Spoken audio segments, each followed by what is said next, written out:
We'll call the meeting to order. Young County Commissioners Court sitting in a called meeting, August the 24th, 2017. It is 9:35 a.m. Make note that this meeting was posted in the manner and for the time required, and that with the exception of Commissioner Sipes, all other members of the court are present. If it's convenient for all others, please stand. Have our invocation and our pledges. Our Father in heaven, we thank you for this day and for the many blessings you bring our way. We're grateful for this nation, for this state, for this county. We ask your blessings upon those and your counsel to the leaders of all of those governments who serve the people that put them in office. We ask that they seek your guidance in the things that they do, and that all that we do is in service to those for whom we've served. And we ask that all of these things be in accordance with your will. In Christ's name we pray. Amen. Amen. I pledge allegiance to the flag of the United States of America and to the republic for which it stands, one nation, under God, indivisible, with liberty and justice for all. The Texas pledge. Honor the Texas flag. I pledge allegiance to thee, Texas, one state, under God, one and indivisible. Thank you very much. Item number 3 is the first public hearing on proposed tax increase as required by the Truth in Taxation. A hearing to formally adopt the budget and set the tax rates for maintenance and operations and for the debt service has been set for Monday, September the 11th, 2017,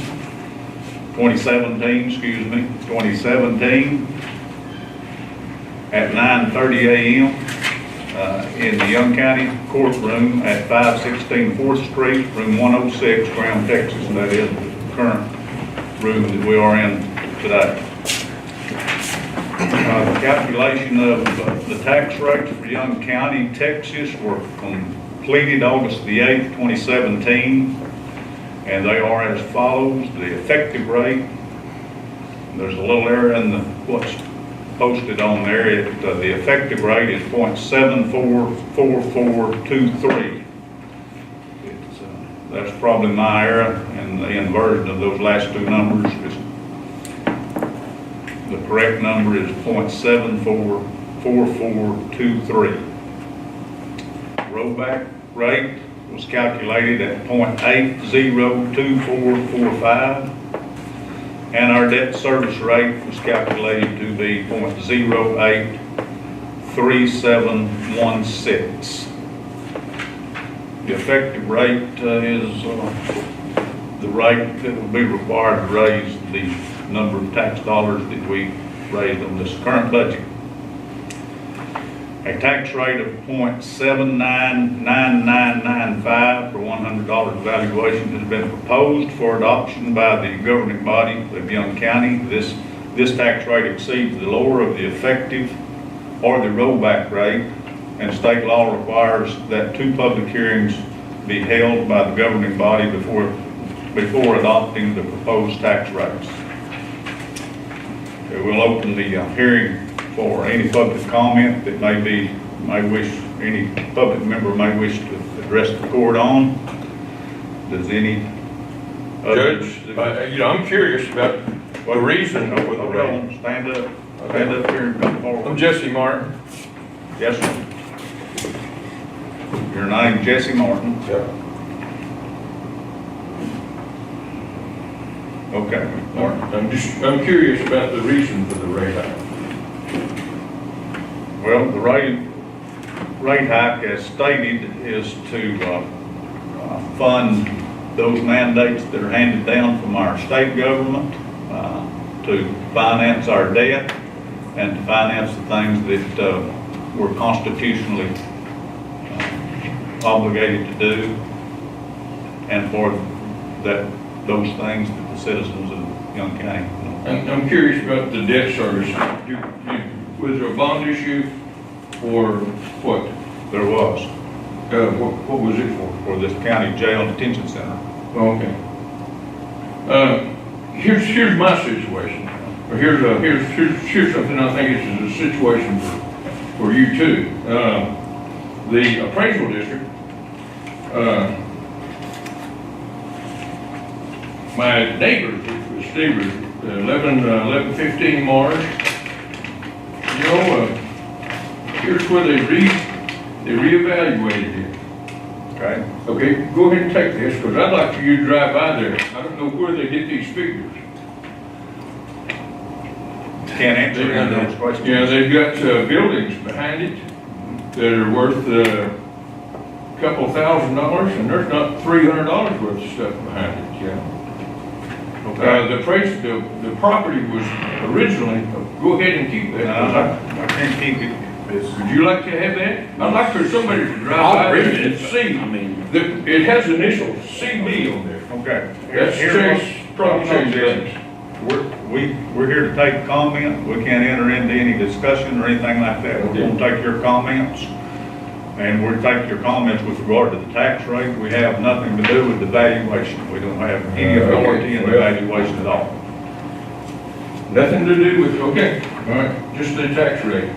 Well, I thought, you know, giving them the authority to set the appraisal had a lot to do with the tax rate. We don't give them the authority to do that. That's good. The Central Appraisal District was created in 1982 by our state legislature, and they're in every county, and they're creating a state law. We don't Here give you go any again, authority. too. I'd like for somebody to drive by there and look at this and kind of see what CB saw there whenever he evaluated this last month. Okay, have you visited with them, the appraisal district? Well, that's where it's at. Well, I will. This isn't my property. Okay. This is, you know, and I just, you know, this is something that I think is a serious problem for the appraisal district. Okay, understand. I'm gonna leave this with you, and you can throw it in the trash. Okay, it doesn't pertain to our tax rate. But it pertains to the appraisal Pertains to district. taxes, but it does not pertain to what we've got authority to do. This is an appraisal district issue. And we have the same frustrations as you do too. Do we? We I have didn't the same understand you. frustrations as you do too. I mean, we're taxpayers too, and Yeah. sometimes we don't feel Yeah, that it's you fair want to, whenever an appraiser comes, Right. you want them to use be competent. Right, but if we do have a. And be problem, honest, We yeah. do go to the appraisal district to talk to them. Yeah, about it. I That's where you understand need to go, yeah. But I just got this here a few days ago, and I thought this would be something that would interest you. Yes, sir. No, we've got no authority over the appraisal. They're created independently by the state legislature. And the purpose for that was to get a unified appraisal for all taxing entities to utilize. You need to start with, or he needs to start, this as a neighbor's property. That's it's been foreclosed on. It belongs to New York, Castle Rock in New York. Yeah. Okay, is there anyone else that would wish to address the court with regard to the proposed tax rate increase? Where did the figure come from? Instead of raising it to 8%, Well,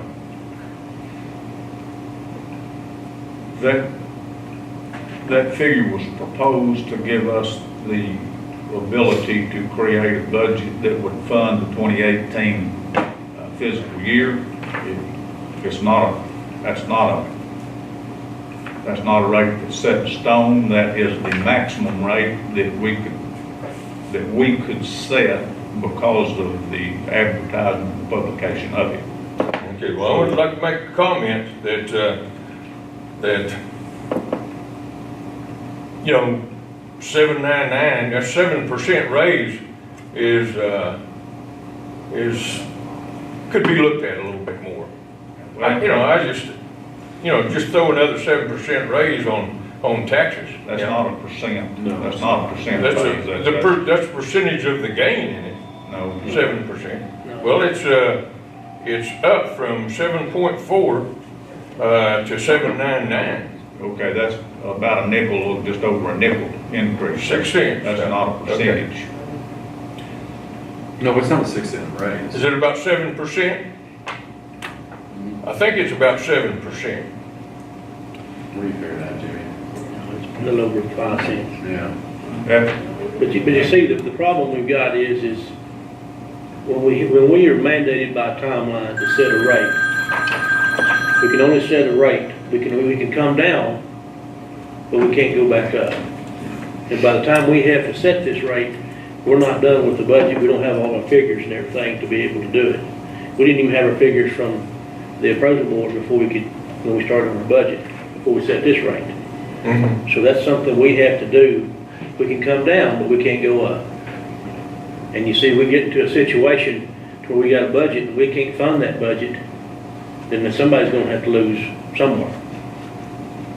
And we've got these. Commissioner, that helps me to understand it a little bit better, Yes. because I haven't been in that involved. Yes. And we got these, you know what an unfunded mandate is? It's where the state tells you, you have to do this. We have a lot of have-tos on our jail that we had to increase their budget because of the state saying, you have to do this, you have to have this, mental health evaluation stuff and stuff like that. So we have to raise money, increase their budgets to fund some of this stuff. So when they tell us we have to, that falls on y'all guys. That's when we Yeah. start need to write our representatives and saying, hey, let's do something about these unfunded mandates. Every year we are in, we have these unfunded, every 2 years we have these unfunded mandates looking at us. But I want to say this year we had the most unfunded mandates that we've ever seen. And not only that, we had Senate Bill 1, which affects our rollback and our proposed tax rate that we dodged a bullet on because of the size of our county and everything. But when we first started into this, we was looking at something that was gonna be ugly. But that was the uncertainty when we began to work on the budget, that we didn't know what we was gonna do, how we was gonna do it, or nothing. It's kinda like shooting from the hip. But every year, we'll always go just a little below the rollback rate instead of tax rate, because that's what it's done by law. We have to do that, have to set a rate because of the timeline. But we very rarely, and we try our best not to ever go up to that point. I appreciate that feedback, you're probably kind of getting stuck with that, special session at the end of the year. That's another thing there. Yeah, To be exact, if, from the effective rate, you understand the effective rate?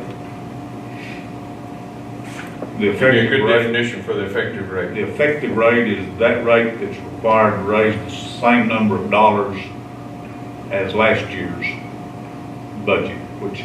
Okay, all right, I understand that. We're on Yeah. right. Mhm. Okay, that's the effective rate. The point 7999995 is 7.46% above that effective rate. We're not proposing to you that that's the rate we're gonna set that, but we had to set a rate to, publish as the maximum rate that we would seek. So, Well, I'm more comfortable to know that you can, propose to you that you that can our pull it back rate's not gonna be that sometime. high, but that's the highest it can be. Yeah. thank you. Okay, Judge, come forward, come up here. I'm just gonna ask you, has there Oh, ever come been, on up here, where we going here? has there ever been a case that they went down? Hold on, start out with your name, Don Cox, excuse me, Don Cox. Don Cox. Okay, Don, now what's your comments? It's just a simple question, while it's on it, well, then I was gonna ask you, has there ever been a case that they went down? Well, you're asking me, has there ever been a case Yes. if taxes have been lower than they were? Yeah, I can remember one. I'm 74 and they've never went down on me, they've always went up. Well, I just remember. We feel you. Part of our overall tax rate is debt service, which is paying for the jail out there. And in 2023 is gonna be our last payment. I understand the That's jail an was 8 voted down. cent, that's 8 cents, yes, sir, I wasn't here. That's one reason I The ain't jail here was now. voted down and they broke ground on it the next day. But in 2023, it's supposedly to be our last payment on that jail out there, and we're taxing 8 cents. Our debt service rate is 8 cents this year. So supposedly in 2024, taxpayers are gonna recoup that 8 cents. So they will go down, I expect, in 2024. I hope so, but mine never went down. They've been going up every year, and I've been there for 29 years. They went up every year for 29 years. I've been a member of the court for 26 plus years. I can remember one time that But they I went don't down, remember it though. and it went down 1/4 of the I'm cent. just about to the point that my taxes are getting up so high, and everybody knows this town's a dime. It's a dime on the vine. But there's no industry in this town. We don't have an industrial board. They tried to get any industry in here. There's no industry in this town. I worked for a company for 18 years, and they overtaxed them before they left. And Well, that's a fact. okay, the county does not have a industrial I lost my association. job after 18 years because they moved. But the city of Graham does have an industrial, Well, I've never seen yeah, it. they've got an industrial foundation, Okay, I just want to express. and my as does opinion. the city of Almy, but the county does not have one. But we don't have no industry in this town no more. It's dying on the vine. Okay, thank you, guys. But our tax rate is based on taxable value of the county. And taxable value is comprised of the oil and gas and mineral valuations. And you know what oil and gas has done the past 2 years, it's gone down. The valuation of oil and gas has gone down. Therefore, the valuation in this county has gone down. And then that's why usually the tax rate has to go up to compensate for the decrease in values. But our initial figures on Young County's budget this year is an increase of about $24,000. It's a $12 million budget. But our initial numbers that we've got penciled in, still working on, we've only got a $24,000 increase for our expenses. So You got a lot of cuts. we made lots, we made $1 million cut last year. We cut every line last year that we could. And with the mandates put on us this year, we've only increased our budget 24,000. And that's if you want to do a percentage, that's a small amount on a $12 million budget. So we've had insurance costs thrown on us and other mandated costs thrown on us, so the rate has got to compensate with the decrease in valuation over the whole county. And you know, you got to separate Young County government from Young County Appraisal District. Those are two separate entities. Commissioner, I know you've got a tough job to do, and it's, it's not too often that you get to walk out of here and everybody slap you on the back, so, I understand. Very rare. And I appreciate the job that you do. Very rare does my phone ring to congratulate the good job that I have done. But initial findings this year, we've only increased about $24,000. So, and we're still working on that, trying to find more cuts, $5 and $10. I gotta go work. So. Cleve, you want to say anything? Bye. He said it wouldn't do no good. But, you know, we cut $1 million over budget last year because oil and gas revenues were down last year. Speaking of values, this is the third consecutive year that values have dropped. In 15, they dropped several percent. I don't remember just what the number was, but The property values? the total county value. Okay. And in 16, we had about a 14% drop. And this year, we had something less than 1%, but about 1% valuation. So with this third year in a row, the total county values have decreased for figuring You know, we live over in the pork and bean project, and, that. So I think about, yeah, and they raise ours every year. They raise our appraisal rate every year. okay, total value's gone down 25 or 30%, over the course of the last 3 years. Yes, sir, my big complaint was competence of the appraisers. Okay, we're the wrong department. You're in the wrong department. Yes, I understand that. I understand that, but you know, this was the first meeting that I could go to. You know, I just saw it in the paper, and I had that deal that I looked at, that CB had been over there and appraised it, and I thought, well, this is an opportunity, you know. Now you gotta start somewhere. So, and I'm glad I was here, because You bet. And, you know, you can visit with those folks, and they have their hands tied somewhat with the comptrollers down in Austin.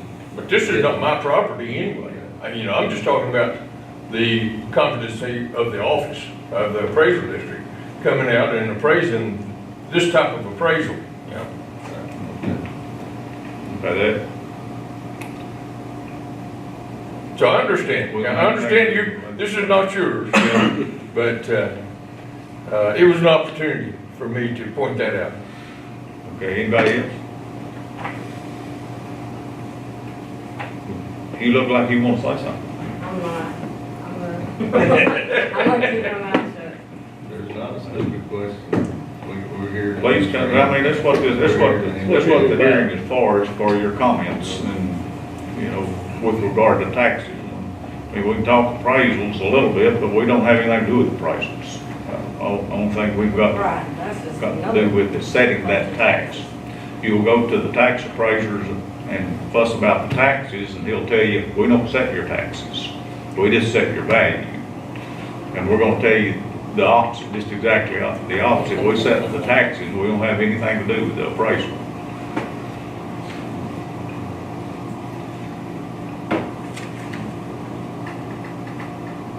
Like to say something? No, No? just gotta go to work and make more money to pay these taxes in this town.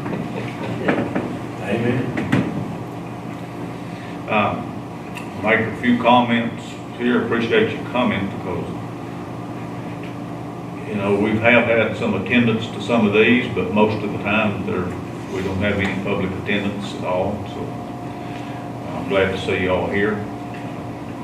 Another comment is, if you want some real relief on taxes, and I know you do, I do too, just contact your senator and your representative and strongly encourage them to address school funding. That is the big issue that is driving the tax wagon, if you will. They will not. In 1987, the state was funding 67% of school finance. So your local school districts were funding 33%. Today, the state is funding 38%. And local districts are funding, I believe it's 52%. And we get about 10% of funding from the federal government for our school districts. So each session that the legislature meets, they kick that can down the road and reduce state funding for local schools. On top of that, there was a constitutional amendment in this session to stop the unfunded mandates that they send down to local governments. That's generally speaking, counties and cities, where they'll force counties and cities or mandate that they do something, and they will fund them, underfund them, or not fund them at all. They just tell you, right, the only way we have to raise funds really is through the ad valorem or the property tax avenue. That's the only vehicle that county and city governments, only vehicle that counties and school districts have, let me put it that way. City governments are a little bit different. They do have water supplies, trash and garbage services, solid waste services, those kinds of things that they can raise funds with to perform some other tasks that state legislature does not allow counties to have, and we don't have that. State government, our legislature sets the amount of fees that we can charge in these different offices, so they control our revenue that way. We may have a little range that we can go to, but and generally, they tell us what fee that we can charge. We can keep a little bit of that money. Most of the times, the lion's share of that goes to the state, on the state budget. What our state legislature's been doing is balancing the state budget on the backs of local governments and school districts. So I'm going to encourage you and ask you real strongly to contact your senator and your representative. This session primarily the Senate, so lean heavy on the Senate, because they will not address school funding. They just kick it down the road and force the school districts and in unfunded mandates the local governments to have, if they're going to fund anything, they have to raise taxes. They have to get more tax dollars. When we get funded less, when school districts get funded less, those funds have got to come from somewhere. There's 80,000 new students this year that they just ignored in the funding process. The state budget that was adopted by the legislature and that was signed by the governor forces the appraisal of property to increase by 13.81% over the next 2 years. It's 7.4% for 18, I believe, and 6-some odd percent there for 19.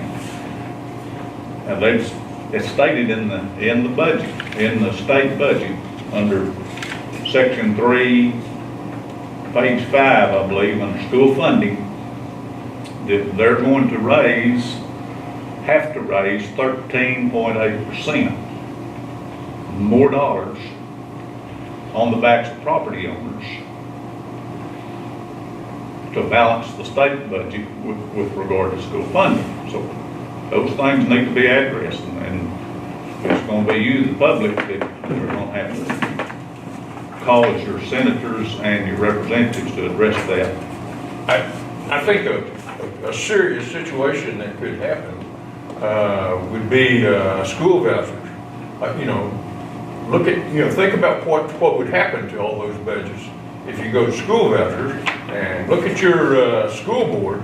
I don't know what kind of debt service they have, but how are they going to take care of their debt service if they go to school vouchers? Yeah. Well, those are things you need to discuss with your legislatures, your senators and your representatives. Everybody here, I suppose, is obviously a resident of Young County, so their senator is Craig Estes out of Wichita Falls. And your representative will be Drew Springer. Now, I'll compliment the House in this session, because if it weren't for the House, we'd be in terrible hurt right now for what the Senate has tried to push through. The House wouldn't go for it, and their conference committees couldn't come to agreement. So I'll compliment the House and their work, and personally I admonish the Senate what they tried to do. Please contact them. That's where the tax relief is going to come from.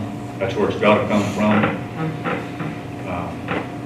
It'll get to the point where we're going to have to start reducing the services that we do provide, constitutional services, just to keep up with mandates that's being sent down from our legislature. We can't go but to, we have a legislative cap of 80 cents. We can't go any higher than 80 cents per $100 value on our tax rate. That's a mandated cap. we have to back the debt out of that for an M and O rate. So whatever tax rate we set, total tax rate, we'll have to back 8.3716 cents out of that to fund the maintenance and operation. That's the day-to-day business activities of what county government does. So, okay, that's my comments. Anybody else have anything they'd like to address? I want to tell you, I appreciate the comments that you made on school vouchers, or not the school vouchers, but the school funding. And I'll definitely make those contacts. Before we close the hearing, I need to restate this.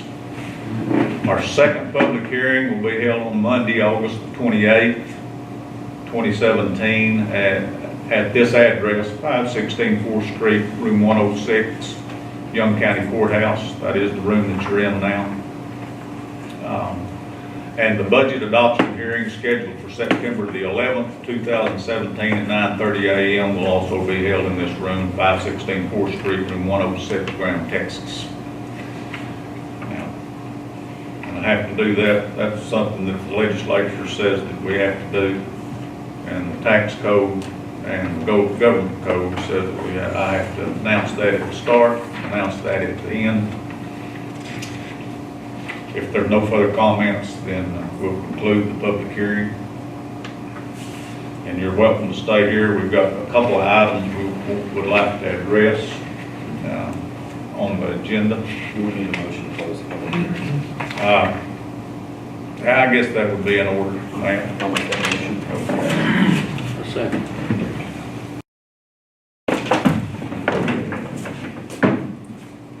Thank you, James. Thank y'all. Thank y'all. Thank y'all very much for being interested. Thank you. All in favor? It's 4-0. Okay. I won't leave it. You want As you're the media, you gotta stay. You don't have a choice. I'm out. Okay, item number 5 is to consider Kathy, that's with a K, not a C, Kathy Thorpe, reappointment to the Helen Farabee Board of Trustees. We appointed her, Ms. Thorpe, 2 years ago. I think, I know her, I guess most everybody else does. I don't know. Well, she's been around a long time. She's worked here in Graham. Yeah. Like she would. I know who she is. Yes. Yeah. Yeah, I know who she is. Yeah. But anyway, she's been serving, and that's a joint appointment between Throckmorton County and Young County. I think y'all got a Right. Yes. vote on it. And I have been in contact with Craig Carrington, Throckmorton County judge, and he said that they have Ms. Thorpe on their agenda for the 28th to recommend reappointment. So I'd entertain a motion. I'll make that motion. Whichever one. One of us. Give us a first and a second. One of them will be a second, yeah. We'll give Pruitt, P-R-U-I-T-T, and Wiley. A second.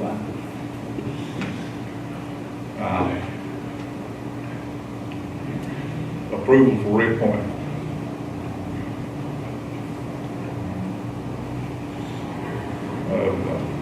Kathy Thorpe to Helen Farabee Board of Trustees. And all in favor? Carried 4-0. Okay, I'll notify Judge Carrington and I'll also notify Melissa Collins at the Helen Farabee Center. And I'll probably won't need to send her just part of the minutes at least. Okay. Item number 6 is considered interlocal agreement between Lubbock County and Young County regarding the regional public defender for capital cases. That's going to cost $8,515 this year. That's the allocated amount in their schedule. That's a little more than what we paid the last 2 years, but they were allocated more funding and they sent allowed that to go to our credit, all the county's credit, so I think it was 5,000 something the last couple of years. We put it in our budget. Yeah. I'll make that motion. Okay, that'll be Pruitt Rogers. That was what we had penciled in for this budget. Yes. Okay, we've got a motion by Commissioner Pruitt, second by Commissioner Rogers, to authorize county judge to execute the interlocal agreement between Lubbock County and Young County for the public defender for capital cases. All in favor? Carried by 4-0. Okay. Make a motion, we adjourn. I'll second. So we've got a motion by Commissioner Wiley and a second by Commissioner Pruitt to adjourn. Now, all in, with there being no further business, all in favor? Carried 4-0. See, you were out of here pretty